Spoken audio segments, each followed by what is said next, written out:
আপুর কি বলে কথাগুলো শুনে যাবেন। কথাগুলো সত্যি অনেক সুন্দর, মনোযোগ দিয়ে শুনবেন।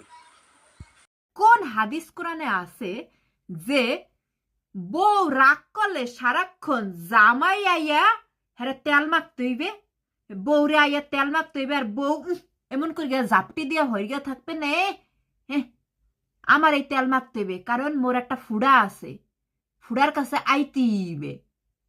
এডি এডি কোন ধরনের? পুরুষ গো কি রাগ নাই? না পুরুষ গো কোনো অভিমান নাই? না পুরুষদের কোনো গোসা নাই? না পুরুষদের একটু তুলু তুলু পাইতে মন চায় না? জামাই গোর বা মাঝে মধ্যে যে রাগ করে জামাইরা, জামাই ঘরে যাই রাগ ভাঙ্গাও, কেমনে ভাঙ্গাবা?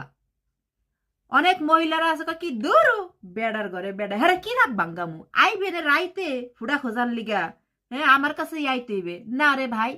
ফুডা দিয়ে সবসময় ব্ল্যাকমেল করবা না, ফুডা সবসময় থাকবে না, ফুডাও একদিন বন্ধ হয়ে যাবে। কিন্তু জামাইটারও মাঝে মধ্যে একটু তুলু তুলু করে আদর করে রাগ ভাঙ্গাও, সুমাও করে সুমাও দাও, দেখ পা হে জামাই জীবনে তোমার তুই অন্য কোনো মাইয়ে গো কাছে যাইবে না হেরা।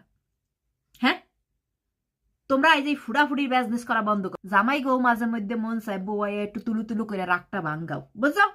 হ্যাঁ